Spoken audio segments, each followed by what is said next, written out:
And welcome back to 13 Sentinels Aegis Rim's spoiler commentary, playthrough, and analysis series. I am Hemborg Chariot, and I am here with my best friend Mirth Mouser. Hello, hello. I like that the dog started barking the instant you hit record. That was very kind of them to wait until now. He just wanted to participate. Very loud participation. Yeah, but very enthusiastic. And what does 13 Sentinels inspire in us fans, if not enthusiasm and passion?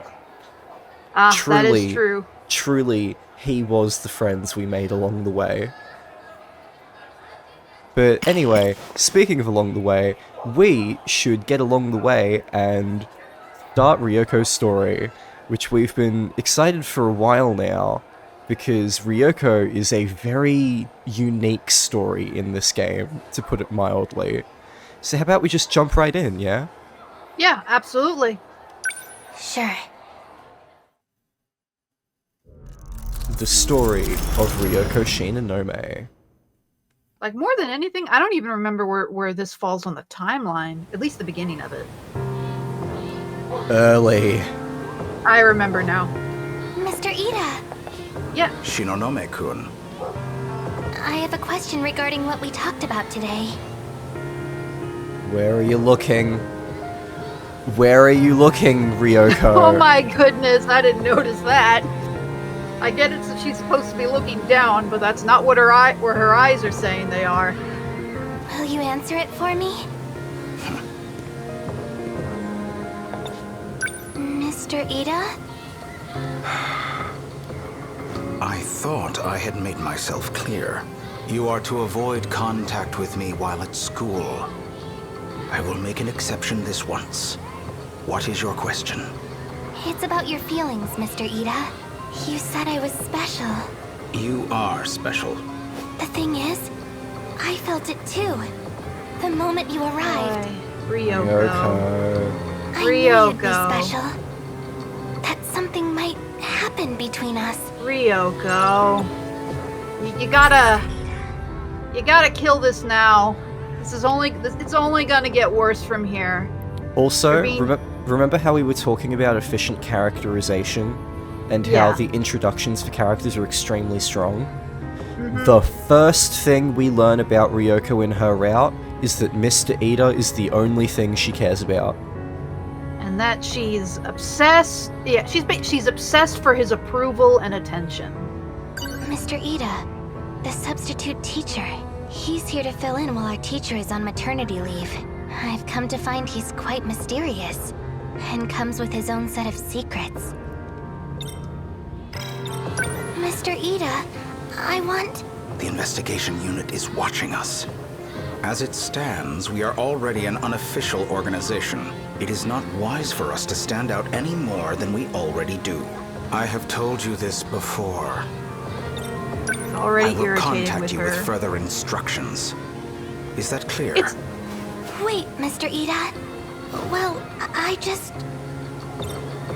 It's a simple thing, but I do like that they basically frame this right away as, no, this is her being obsessive, this is her with her head in the clouds, and you know this isn't going to end well. Yep. This is gonna end really badly.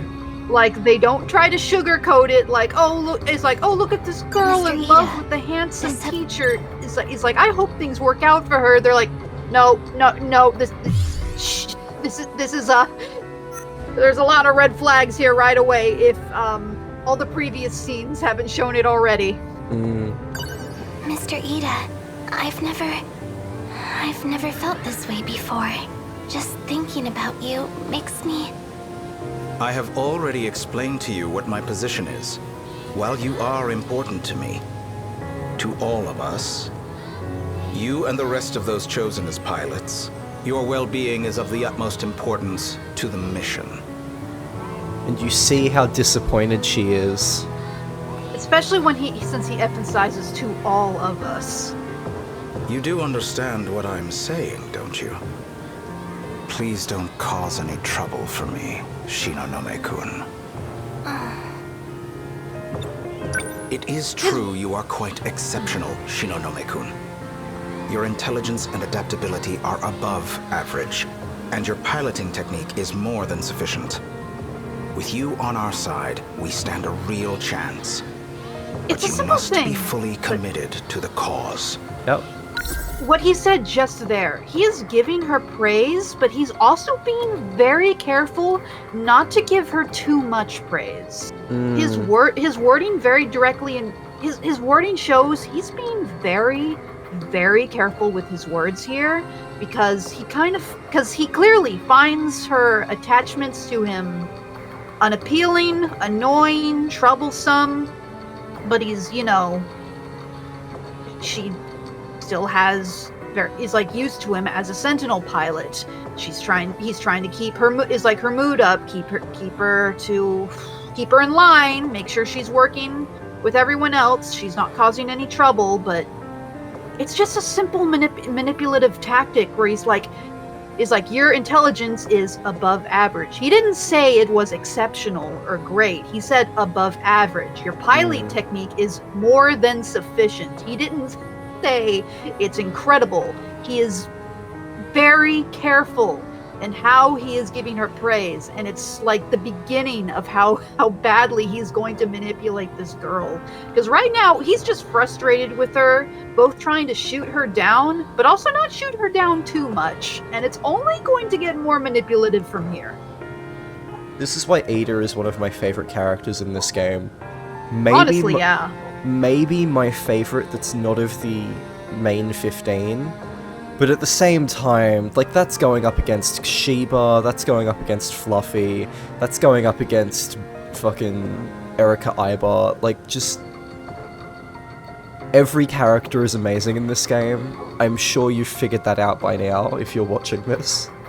Ida really is a piece of work. Like, such a fantastic antagonist for this game. To achieve victory, one must prepare with a full heart and great tenacity. The internet has been talking of nothing but what happened last week. A group of invaders had come ashore.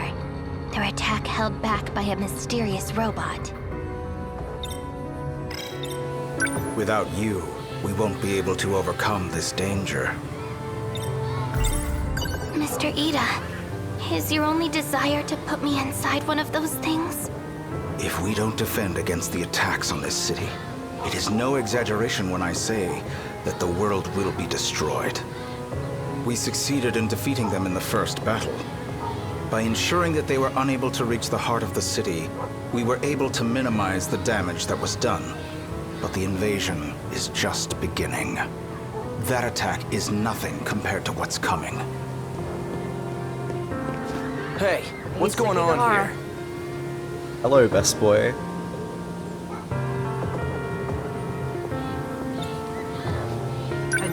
You should probably step in. This is a troublesome thing that's growing that if you cut down a lot earlier, may have saved people a lot of strife, especially herself. She might have not lost her own mind. Izumi might still be Were you the one that said alive. not to contact you? What do you want with Ryoko-senpai? Sekigahara-kun. Stop, Akun. I'm the one who has to talk to him. Senpai... That is true.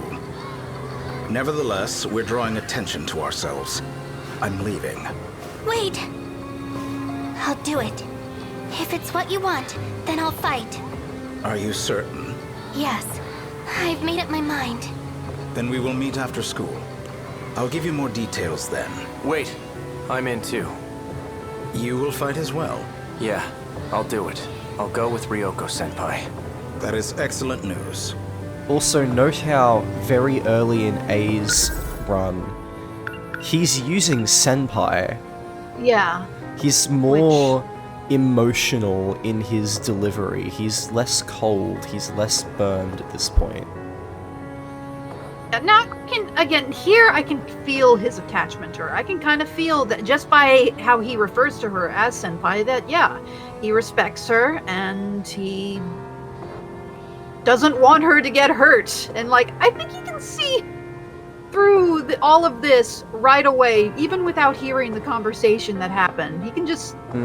If anything, anything, he's probably seen how Ryoko has acted lately. Like, I know what you're thinking when you look at that man. Don't do this to yourself. Very much. Then I will see you after school as well. Are you sure about this? I am. Ryoko. Also, it really is quite sad that even millions of years later and thousands of versions later, she still finds herself manipulated by the same man. Ooh, this is a good fucking scene. Area B2, Matsuyuki Ooh, I Cho love this scene, secured. yeah. Also, we get another cheesecake shot. Oh yeah, all over the street. Area D7. 23 remain in the 7th wave. This is gorgeous, just quietly. Also, notice how there are 4 facial icons for the human pilots, and then the other 4 are for AI. Yes. Because they're the AI of, like, after the wipe, I think? Yeah, which would be Tamao, Hitaro, Hijiyama, and Kisaragi. Number 14 has secured a path. Just a little more. Also, I'm going to be the music nerd here and point out that the music in this scene is very, very much reminiscent of the Destruction Battle music, because we're essentially watching a Destruction Battle in remembrance. Which we'll get a lot more of those words. Don't stop. You're almost there. Number 14 has taken damage. Ryoko. Yeah, I Shinonome think that Kun, one's... pull back. Yep, it was Ryoko. No, I can still do this. Number 17, assist number 14. Number 17, Tamao. no response. Miss Morimura, something's wrong. I'm not getting a response from Sekigahara either. Of course, we don't know what the cause of this is yet. This is Yeah. our first hint towards the Sentinel infection incident. Yep, Systems being attacked. this From is where? what permanently altered the brains of all 4 pilots. And you can see all of the AI are fucked. Ryoko's fucked. A is scrambled entirely. There's Juro and Okino. Through the laser link. The attack is originating from number 15. Sekigahara-kun? Sekigahara is transmitting it to every Sentinel.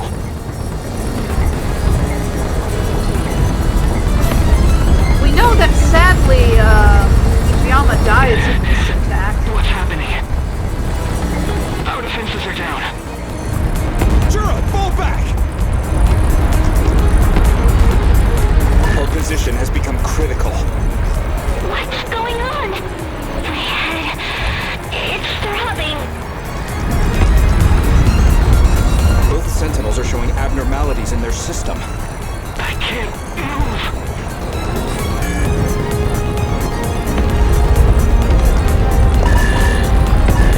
The defensive line is going to collapse. Forget orange, most of them are red now. I can't shut off the link. We're going to lose all units at this rate. They're going to be wiped out. Use the force transmit code on all units. But we don't have time to adjust the settings. Do it as is. The link will be shut off that way, but we'll have no idea where they go. The pilots' lives are the priority. Yeah. Make that call. Number Find them 16 later, and 13 better have than begun being transmitting. dead. 16 and 13, so that in here. Because they have different numbers to the end. Okay, what is isn't 13 the Number one 12 and 19 transmitted. BJ's looking for? 17. Yeah. Okay, alright. So that's one of the AI. And that one was Juro. Juro. Number Yeah. 14 has completed transmission. Okay. So Two of everyone the except AI. Sekigahara. 2 of the AI. No Yeah. response.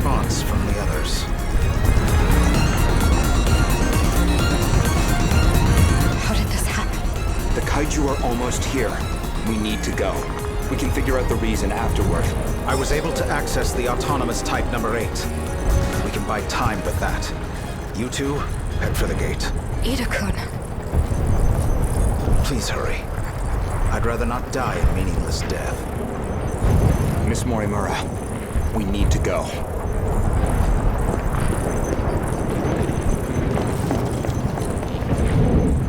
It's a simple thing, but he is prioritizing the lives of the ones they can't get out yet. But yeah, we didn't see Sekigahara get out of there. Fat pause though, because we know Ida doesn't die there. We do. He's faking his death because we've seen Ida later in Right. the timeline than this. Right, that's why Godo and Miss Morimura don't really talk or look for him, because they think he's dead. And that's why he's in secret for the rest of the game. Okay, things are starting to make a little bit more sense now. Yeah, he faked his death by making the Sentinel code. So that entire incident, he caused that. He did. risked the lives of everyone just so he could get into secret. I'm trying to remember if he had a reason for activating this code in the Sentinels. Well, it's because he wanted an excuse to fake his death so that he could go into secret and carry on his own plans. Because, and I quote, a shift in the priority of command is in order. No, a shift in the chain of command is in order. I see. So, You really took advantage of poor Shinonome. he told Shinonome to plant the code in thinking that it would make her stronger.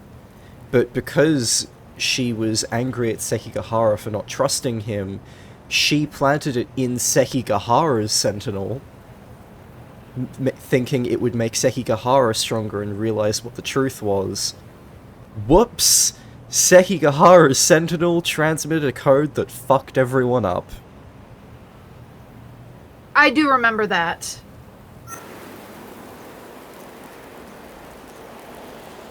And here we go. 2025, City in Ruins.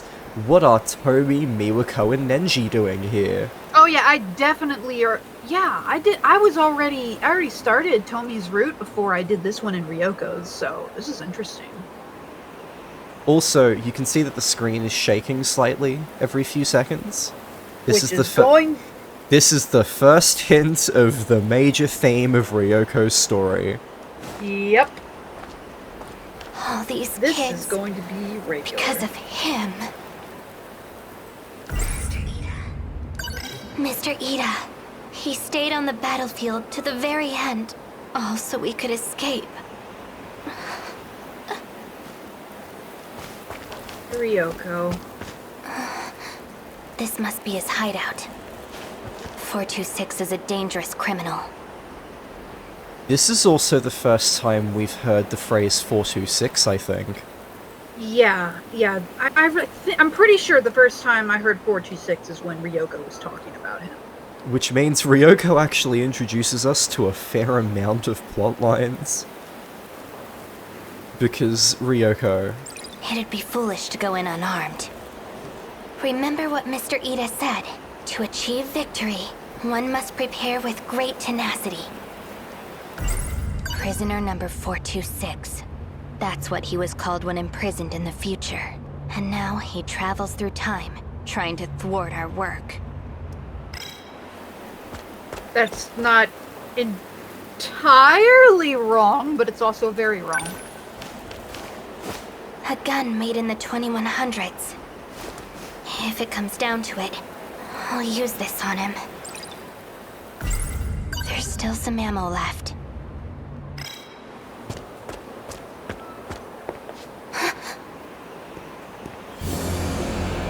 Sekigahara. Ryoko-san.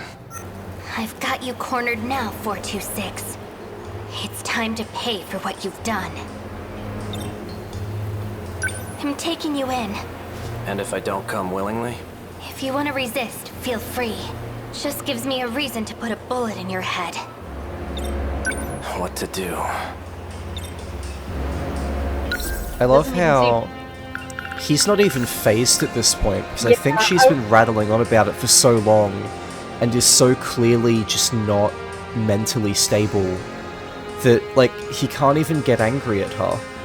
Yeah, he's like, he doesn't even take it seriously when he says what to do. It's just, yeah, this has probably happened over and over again. And honestly, starting her prologue this way is a good way to get into her head, because a lot's happened since leading up to this on the timeline. She's been through a lot that can directly counter her knowledge of everything that's going on, but she doesn't remember it. The audience doesn't know it now, so the audience knows just as much as she believes right now. Yeah, it's... her story is really impressively done, with all of the mixes of not remembering shit. It actually, it reminds me of Zero Escape 3. Hello, welcome to the dedicated segment where Hamburg Chariot rants about the other really good sci-fi mystery story with timey-wimey bullshit in it.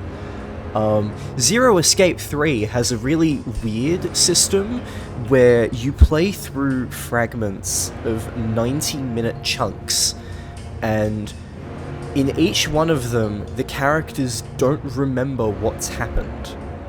So they just look at their watches and say, well, have we been asleep the whole time?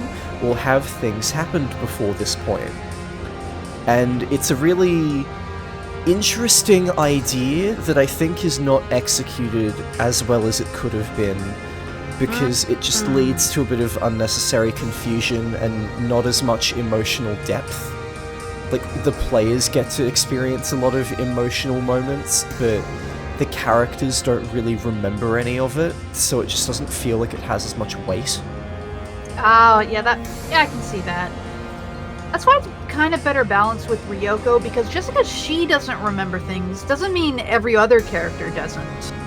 Like, she's balanced with characters that do know what's going on to characters that don't, and, you know, she bounces back and forth between what she gets closure on and what she doesn't. You know, now that I think about it, even though it's still kind of unsatisfying that her route just kind of ends without any real conclusion, in a weird way that's kind of fitting to the tragedy of this, because, yeah, there is no closure to the fact that her mind is gone. She doesn't get a satisfying, happy ending. She just kind of has to deal with it. Yeah. Still doesn't make for the most satisfying conclusion. I really think they could have, but I mean, we'll get to it when it happens. Whatever it is you're trying to do now, I don't care. But I can't forgive you for what you did to Mr. Ida. Because of you, he's... Actually, no, because of you, technically. But I mean, he's not even dead, so... Yeah. You're still going on about Ida? Oh my... I don't blame him for that one. There's nowhere left to run, 426. Who told you I was 426? I saw the access logs. It was you, Sekigahara.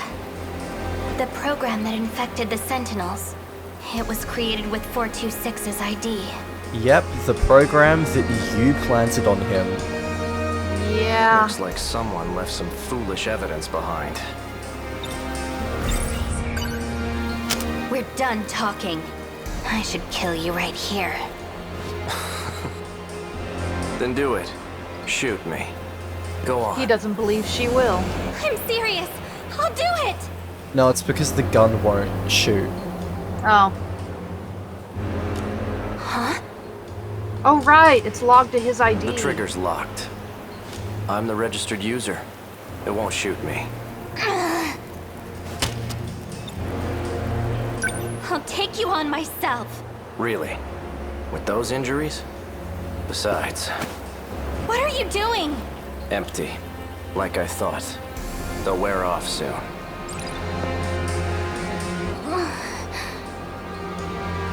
I'm sorry, Ryoko-san. I tried. But I couldn't save you. There really is no saving her. To be continued.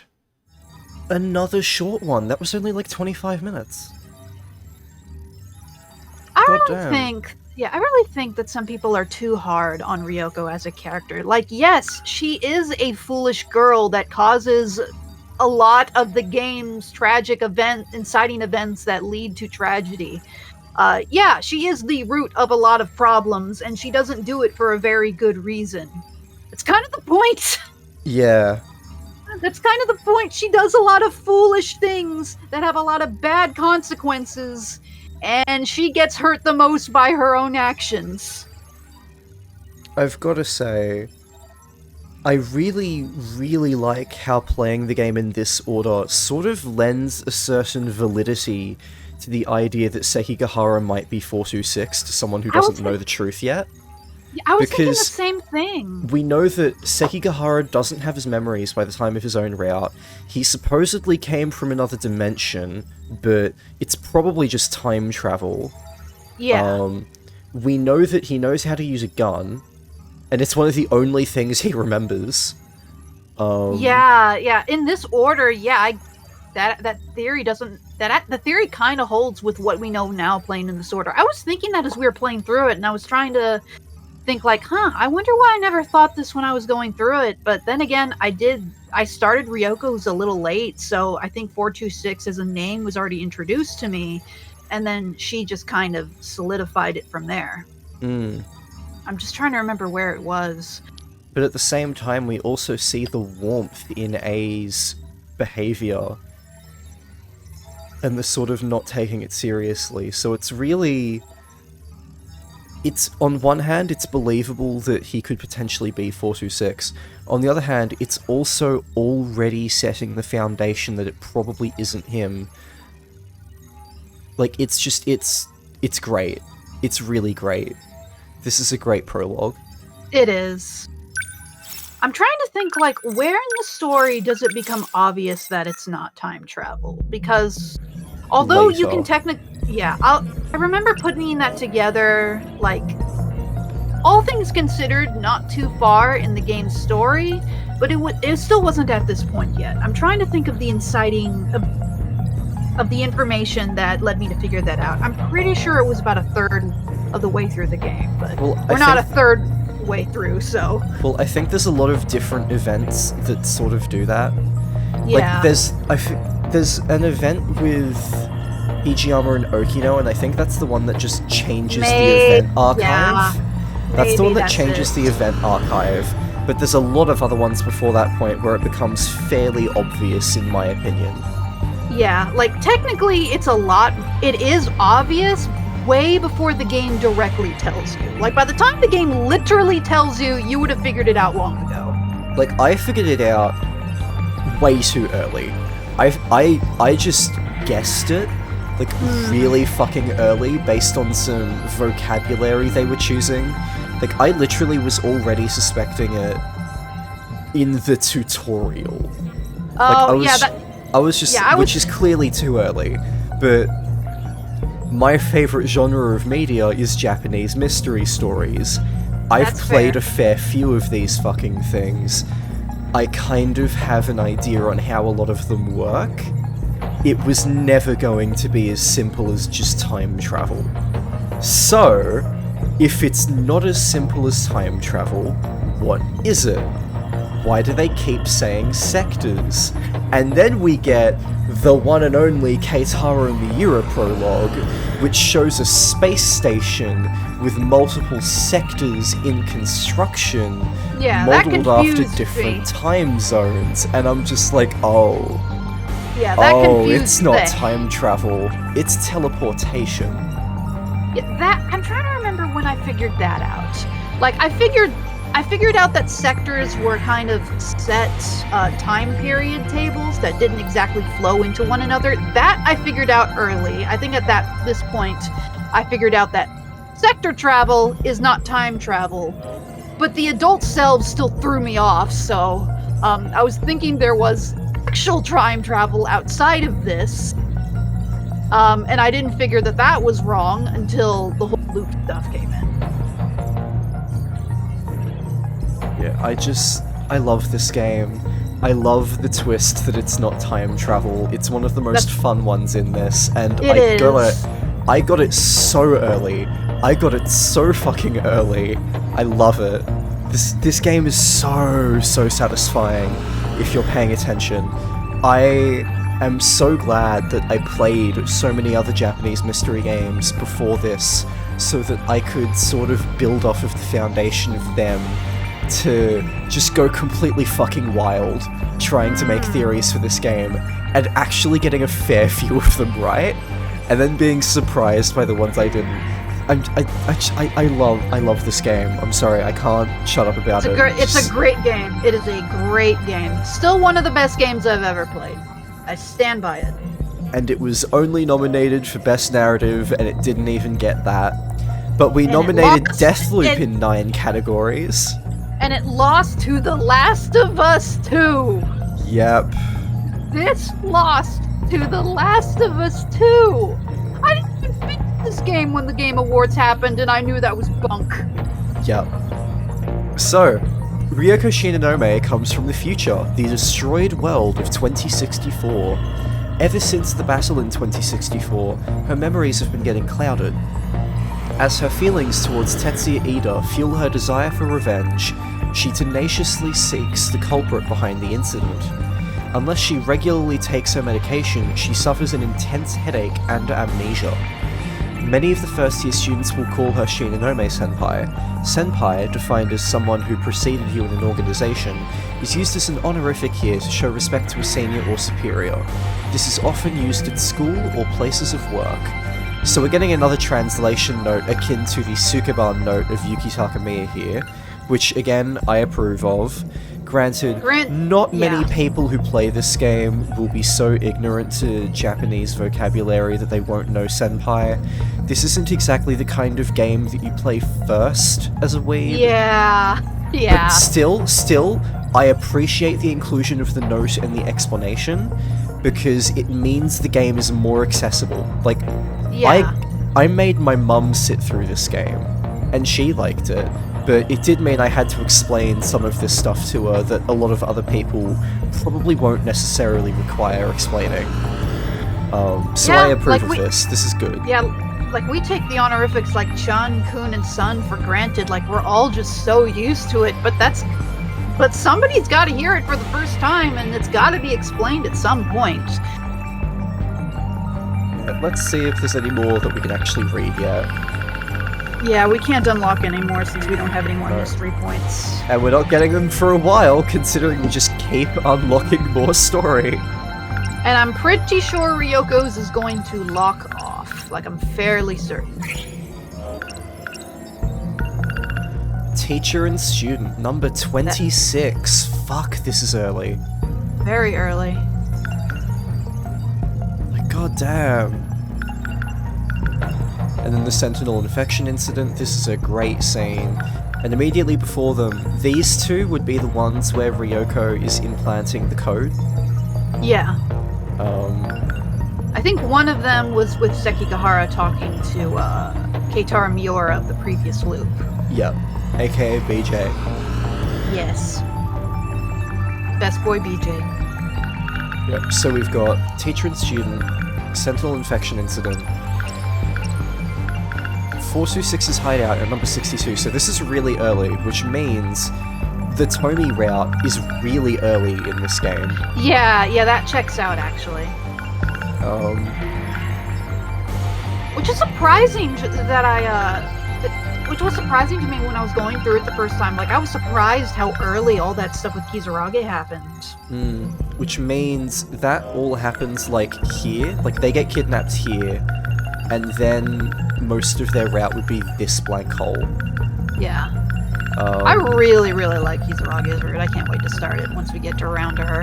And then I have a sneaking suspicion that Nenji's route is pretty much about here. This is the next big hole to fill, and I think it does happen relatively early in the timeline.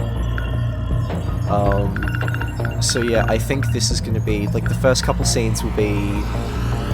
Wait, no, because it can't be, because Hijiyama hasn't joined, You're right. Okino, You're right. So it's actually probably somewhere around here. Like, we'll get a bunch of Hijiyama stuff, and then a bunch of Nenji stuff, and then more Hijiyama. And that's a huge hole to fill what is essentially 2 routes worth of content with. So yeah, I think a lot of that takes place here. Okay. I think that makes sense. Yeah. And if we look at Ryoko, it seems 2, 4, and 7. So we already have gaps in her timeline, which is just adding to the unreliability, because how did she jump from here to here? This is a bit much. So clearly we're missing stuff. And there's a later scene with Ryoko and Sekigahara with Yori scene. Tragic love. That takes place while Kisaragi and everyone else is trapped in the 20s. Yep. We do have more Ryoko. We have more. I'm surprised. So yeah, I reckon we're gonna get 1 chapter with Ryoko, and then she'll be locked. Yeah. A lot of hers is pretty late game stuff. Not like super, super late game, but I would remember finishing I would it say late. Ryoko was very mid-game for me, personally. I guess it's just because I put it off for so long that my mind thinks it's late game, even though it isn't. Like, some of these characters, like these 3, are honestly pretty early game. Or at least a lot of their stuff is available early game. Yeah, I think I was further on in Megumi's route at this point. I was definitely further on in Natsuno's and Gitaro's, that much I know. Yep. Do we have any final thoughts? No, actually, it's like at the moment, I'm just eager to get to the next part of Ryoko, since I remember what happens in her route. I'm just not sure where it picks up from here after the prologue. All I know is it gets very, very fun to play. Yes, Ryoko is a difficult route to progress in for all the right reasons. Yeah, in all the best ways. So, with that, how about we call it here for today so we can get jumping into that? Yes, absolutely. Thank you all for watching, everybody. Don't forget to like and subscribe and hit the notification bell. Leave a comment down below. Let us know your thoughts and feelings about this chapter. I started this series because I wanted people to talk about this game more in a spoiler-friendly environment, so it would really warm my heart if you just left a note or something. It also boosts the algorithm so more of us can see this, so that helps too. Thank you all for watching. We'll catch you in the next one. This is Hemborger Chariot and Mirth Mouser signing out. See you, everybody. We'll see you then.